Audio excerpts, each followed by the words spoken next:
A great, fragrant milk ocean.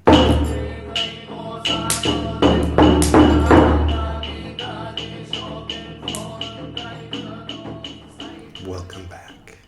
This is Buddhist Books Podcast, episode 335, Shingon Buddhism, part 13, in which I will continue reading aloud from The Matrix and Diamond World Mandalas in Shingon Buddhism. And, all right. If you'd like to start at the beginning of the Shingon Buddhism series here on Buddhist Books Podcast, you can click the playlist right there. Today, I'm going to be doing something new.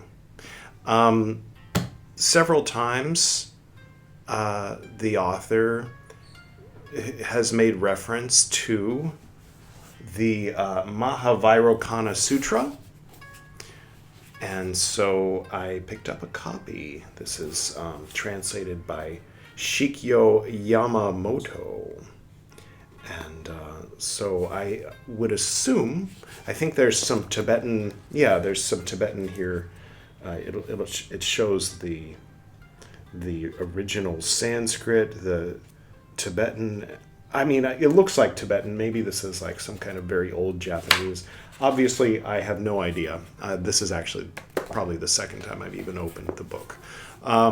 But yeah, this is an important Vajrayana text. I assume it's also well studied and understood in Tibetan Vajrayana. But this, as I mentioned, Yamamoto, this happens to be translated by a Japanese person. I think it might be a little bit more emphasized in Japanese forms of Vajrayana, and when there were Chinese forms of Vajrayana. Are there Chinese forms of Vajrayana in present day? Comment below. I'd be very curious to know if there are. What am I talking about? Yeah, so I'm going to read just a little bit from this for 5 minutes or so. I don't know. We're going to evolve our new formula for the 5 episodes. So every time the episode number ends in a 5, as in today, it's episode 335, then this is what we're going to be doing. A little bit of this and mostly this. So I hope that I enjoy it, and I hope that you enjoy it too, but more so I hope that I enjoy it. As I mentioned before, this whole process and this whole recording, myself reading things, is mostly for myself. And if, as a side effect, someone else gets something out of it, then that's great. That's great. Okay, so there's a table of contents. I don't know if I should read the entire table of contents. Yeah, okay, we'll start today by reading the entire table of contents. And there's a preface. We'll just read the whole thing, including the table of contents, just so we have an idea of what we're reading going into it. And it says, translated into English from Top E Lu Che Na Chang Fo Shen Pian Chia Chi Ching. Okay, the Chinese version. All right, so it's translated from the Chinese version into English by someone in Japan at Koyasan University. Mount Koyasan is where Shingon was founded. So this is very directly connected to the Shingon, more so than I realized prior to just now. Okay, that's good news, I think. Okay, so here we go. You ready? Contents.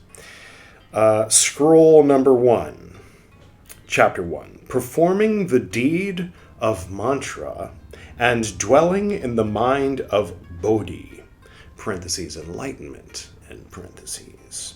2.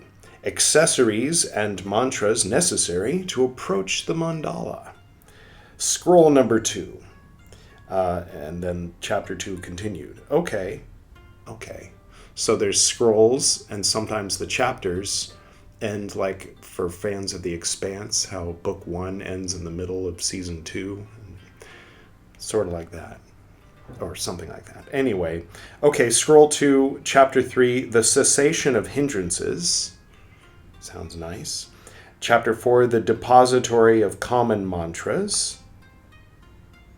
3, the scroll number 3, chapter 5, Accomplishments in the World. Chapter 6, The Manifestation of Siddhi. That's like occult powers, like levitation and mind reading and things like that. Things you're supposed to ignore and just focus on enlightenment. I mean, that's my understanding. Chapter 7, The Accomplishment of Siddhi. Chapter 8, The Practice of Mandalas by Turning the Wheel of Letters. Scroll number 4, Chapter 9, The Mystic Mudras. Scroll number 5, Chapter 10, The Cycle of Letters, or Akshara Chakra. Something like that. Chapter 11, The Esoteric Mandala. Chapter 12, The Rite of Entering the Mystic Mandala. Chapter 13, Entering the Positions of Mystic Mandala. Chapter 14, The 8 Mystic Mudras. Chapter 15, Forbidden Observances of Vidyadharas. Forbidden Observances. We'll skip to that. No, we'll get there when we get to it. Chapter 16, The True Wisdom of the Akarya. Chapter 17, The Disposition of Letters. We're talking about letters on another series right now. Different letters, obviously. Arabic letters in that case. Anyway, scroll number 6, Chapter 18, Receiving the Expedient and Learning the Discipline. Chapter 19, What is Produced by the 100 Letters. 20, Effect that corresponds to the 100 letters. 21, Accomplishing the position of the 100 letters. Chapter 22, Recitation for attainment by the 100 letters. Chapter 23, The Mantra Dharma of the 100 letters. Chapter 24, Explaining the quality of Bodhi. Chapter 25, The 3 Samayas. I'm starting to become more interested in this than in the book that we're reading. That could prove to be an issue. But we'll just go forward with our plan for now, but be open to amend and adjust the plan as it makes sense. Chapter 26, Explaining the term Tathagata. Kind of want to skip to that, to be honest. Chapter 27, The Mundane and Supramundane Homa Rites. Chapter 28, Explanation of the Samadhi of the main sacred one, Honzon. Okay. Chapter 29, Explanation of the formless, Samadhi. Chapter 30, The Mundane and Supramundane Recitation. Chapter 31, Entrusting in Continuity. Okay, scroll number 7. Chapter 32, and then in parentheses 1. So chapter 1 of scroll 7, I guess. Okay. The discipline of the conduct of mantras in the Samaya Dharma of the adoration recitation. Chapter 33, parentheses 2. The increase of advantage and the protection of pure conduct. Chapter 34, parentheses 3. The rite of adoration. Chapter 35, parentheses 4, the rule of remembrance and recitation. Chapter 36, parentheses 5, the action of the mantra. All right, we'll let that suffice for today, just for fun. Keep us a little bit in suspense and wanting more, which is kind of the ideal place to be as a student, which you and I are. Students, you might be a teacher. If so, it's an honor to have you watching my program. I am merely a student reading books aloud on the internet. Okay, so next time we'll read the preface. Getting back to where we left off last time in Buddhist Books episode 325. Here we go. It's odd where I've chosen to place the bookmark. It seems to imply that I'm mid-paragraph. Perhaps so. Radiating flames of black light. Let me just start. I'll just read a tiny bit of what we read at the end of the previous episode, and then we'll get into the flow and keep going. Okay. In the Matrix World version of the ritual, the Sadhaka now visualizes the three, it says chakras, but I'm going to go ahead and say chakras because I know that's what they mean, because they say it means wheels, and it's clearly a reference to the Sanskrit word chakra, so I don't know why they spell it C-A. It's a mystery. Okay, visualizes the three chakras that support the Bodhimanda, and in its Diamond World version, he visualizes 5 chakras. The 3 circles represent the 3 sections of the Matrix World, and the 5 circles represent the 5 sections of the Diamond World. And there's a footnote. Since knowledge and principle interpenetrate, however, the 2 meditations are interchangeable, and the Matrix literature often refers to the meditation on the 5 circles, and the Diamond World texts often speak of the meditation on the 3 circles. Okay. They interpenetrate. In the meditation on the 3 circles, the Sadhaka visualizes the seed syllable ham and changes it into the black semicircle of the air chakra, radiating flames of black light. Okay. We went over those things in the previous episode, talking about where the chakras are and what the symbols are and what the elements are and all that. If you want, you can check out Shingon Part 12 if you want to review that. There's a footnote on the 3 circles. The meditation on the 3 circles of the environing world is described in the Setsu Daiki, the Ryakushukyo, the Mahavairocana Sutra, which is the one that we started today, 7, the Gundariki, the Shichishuki, the Renge Bushuki, and the Hizoki. So a person could make a very deep and probably lifelong study of Shingon Buddhism and focus entirely on Shingon Buddhism. We will only be scratching the surface a little bit since we only read it 1 out of every 10 episodes, and these episodes come out every few days. So there it is. This is just to kind of like show the door. That door is there if you want to do a deep dive into Shingon. You won't be doing it here, but, shallow dive. It's better than nothing, right? Above this, he visualizes the syllable va, or vam, and transforms it into the water chakra, a white circle. Above this, he visualizes the syllable a, and changes it into the earth chakra, a square that radiates yellow light. The accompanying dharanis are namaham, namavam, and nama-a. And I believe nama, which I thought was name, is closer to I take refuge in, if I recall correctly. Okay.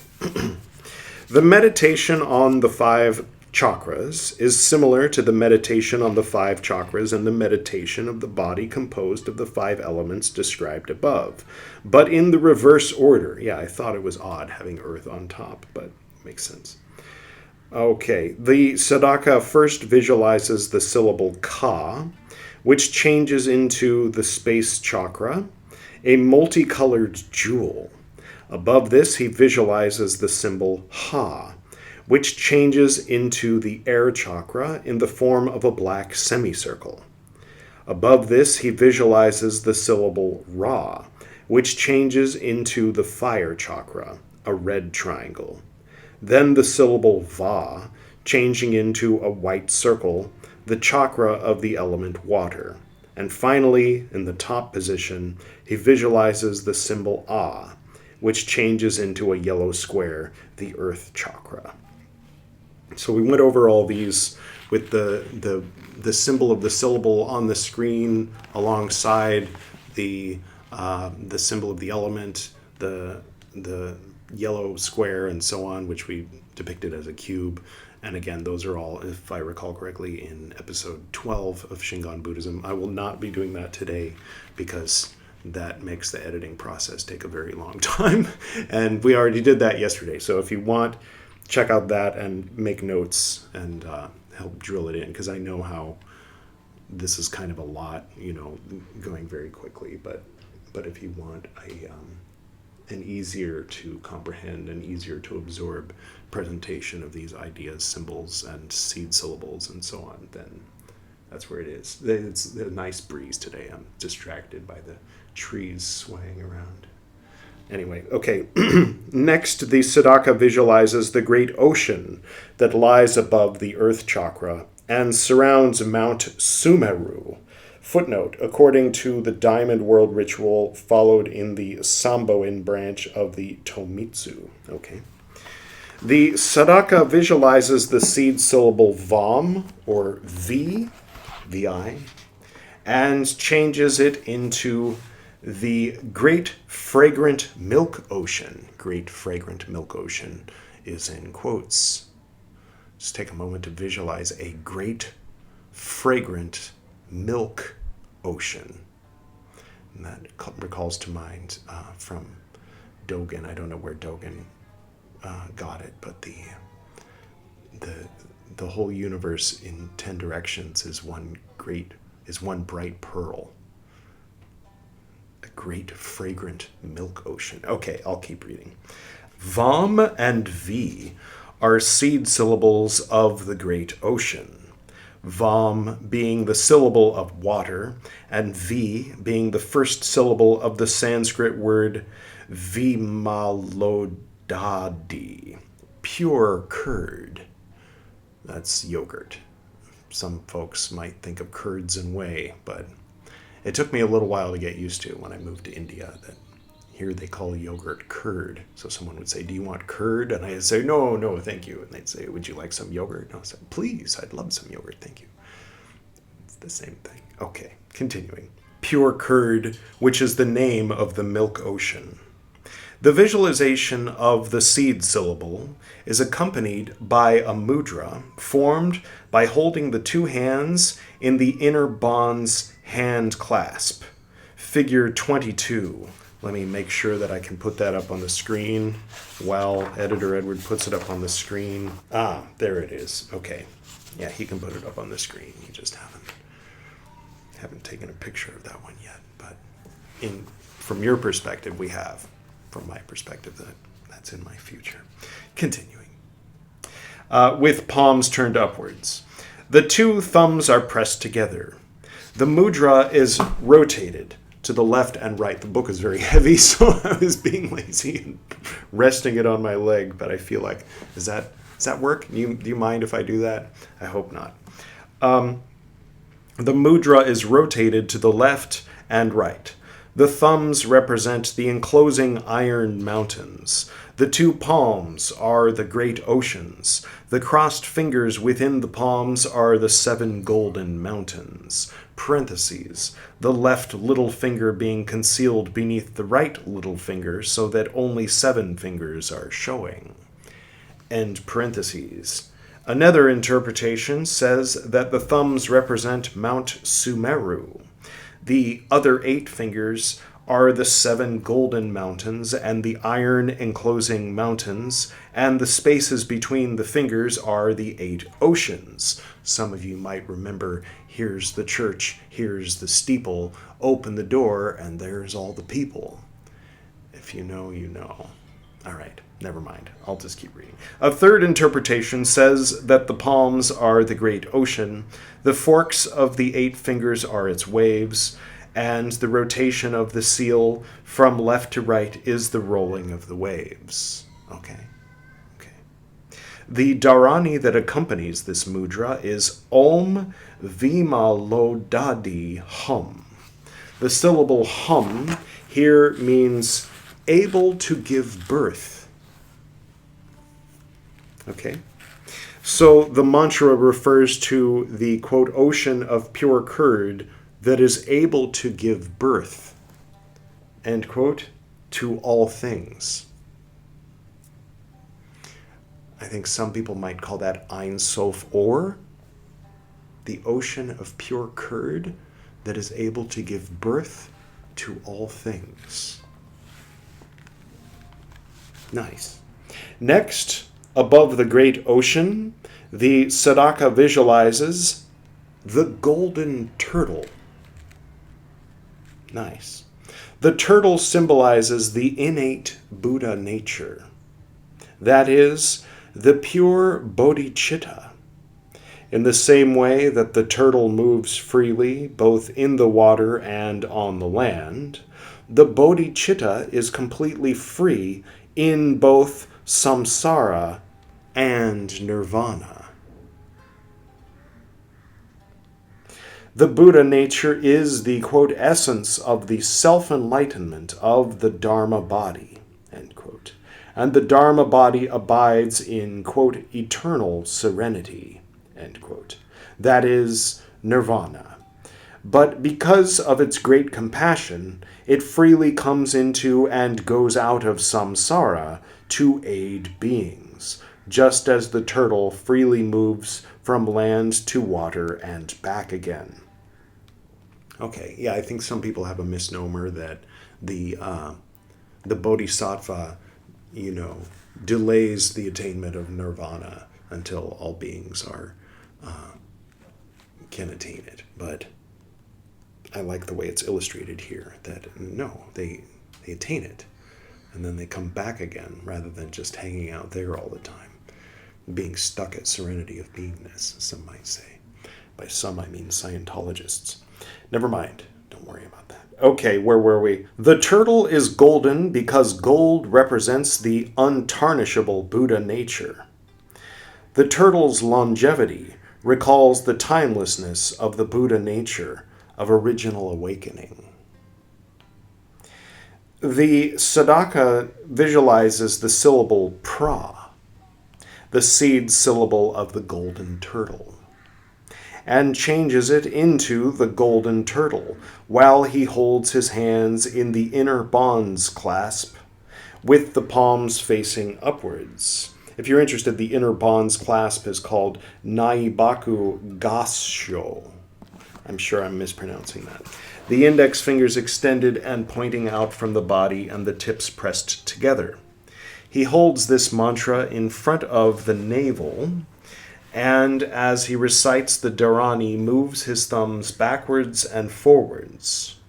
The index fingers represent the head of the turtle, and the thumbs moving backwards and forwards represent the golden turtle swimming in the great ocean. The mudra is held in front of the navel because that locates the water chakra. There's a footnote. None of the sutras or sastras describe this mudra. It is based on the description given in Kobo Daishi's Taizo Bonji Shidai and Kongo Kai Koshi Shidai, which also gives the accompanying dharanis. The Taizo Bonji Shidai gives the dharani as Om Vajra Pra, which is the one used in the Hirasawa branch. Very thorough, this research done by Adrian Snodgrass. I kind of want to pick up all these, if there's English translations of these texts written by Kobo Daishi at some point, perhaps. Okay. The dharani is Om Pra Svaha. Some of you might recognize Svaha as the name of the wife of Agni, the god of fire, mentioned in the very beginning of the oldest of the Vedas, the Rig Veda. Sawaha is how they pronounce it in medieval Japanese, but here they're going with the Sanskrit, in which pra is the seed syllable of the golden turtle, because The profound meaning, or jigi, of pa is unattainable truth, which is nirvana, and ra is the unattainable dust, with a capital D. Fans of his dark materials might have their ears perk up a little bit. But, yeah, no, I'm sure that's not what he meant, because I've seen interviews with him. But anyway. Or maybe, who knows? That is, samsara, and the combination of these two syllables in pra represents entry into the unattainable. What's his name? I have it right there, but I can't see it. Philip Pullman. Okay. He really doesn't like C.S. Lewis. There's some interesting, if you want to Google, Philip Pullman hates Narnia. It's very interesting. Get a real feel for the personality of the author of his dark materials. Sorry, went off on a little bit of a sidetrack. Continuing, represents entry into the unattainable, that is, entry into the void, which is the attainment of freedom in both samsara and nirvana. Okay. The Sadaka next visualizes Mount Sumeru standing in the midst of the great ocean, with half its total height of 160 yojanas submerged. It is octagonal and made of the four precious things: gold to the east, silver to the west, lapis lazuli to the south, and crystal to the north. Let me take a moment with that one. I hope you don't mind. Okay. Gold to the east, silver to the west, lapis lazuli to the south, crystal to the north. Got it. Okay. Its area is greatest where it emerges from the water and at the summit, and is smallest at the middle. The four continents surround it in the four directions, and it is circumscribed by the 8 mountain ranges and the 8 oceans. The Sadaka visualizes a lotus dais with 3 layers of 8 petals rising from the back of the golden turtle. On this lotus, he visualizes the 3 syllables pra, hum, and kam, which change into Mount Sumeru. At the same time as he visualizes this transformation, the Sadaka makes the inner bonds hand clasp and recites the Dharani Om Akala Hum. Akala is immovable, and hum is here the syllable of bodhicitta. Now there's some footnotes that I neglected to stop and read when it talked about lapis lazuli in the south, crystal in the north, gold in the east, silver in the west. Footnote, Mount Sumeru is called the king of the wondrously high mountains and the mountain of jewels. Each of the 4 precious things gives its color to the waters to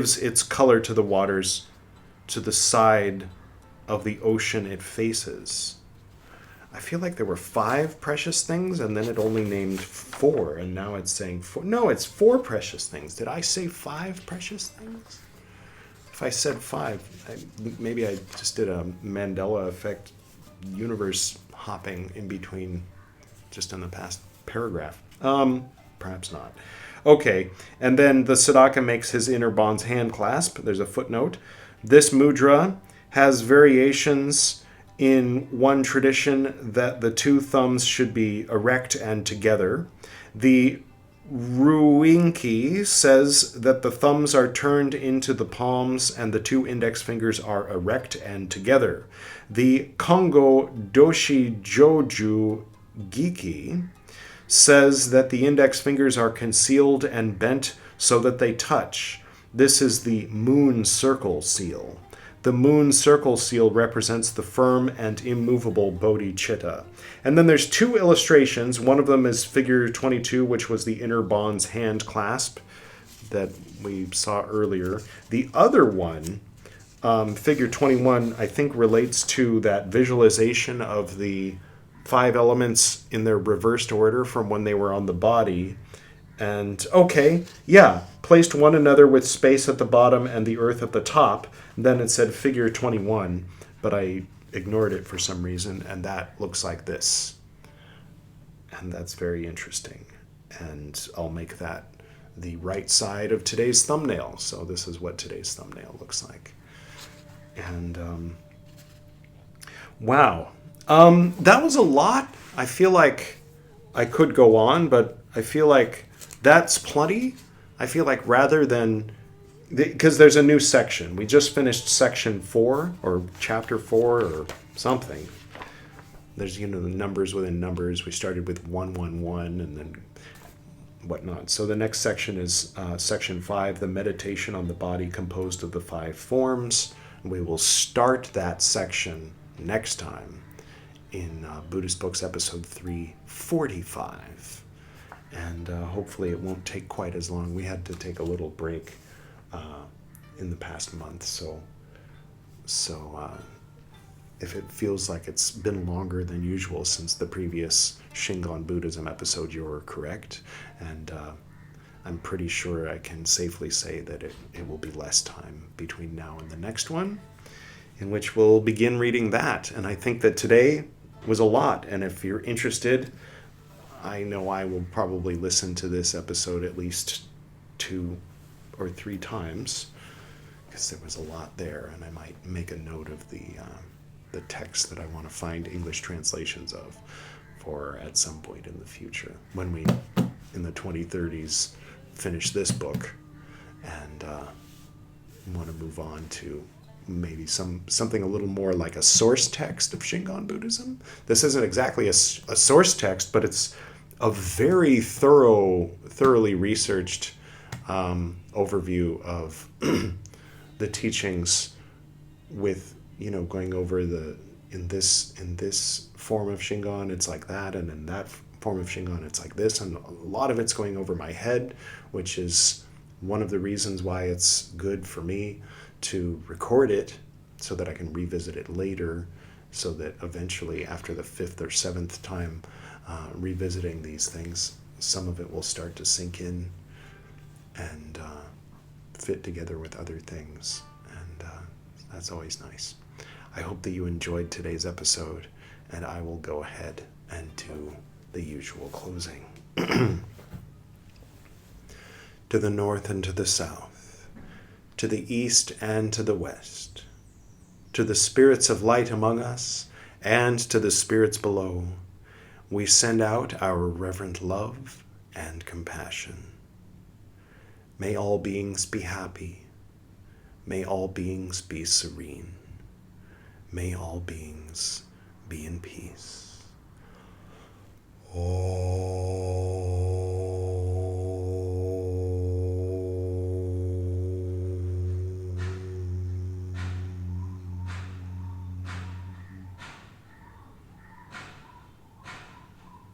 Until next time.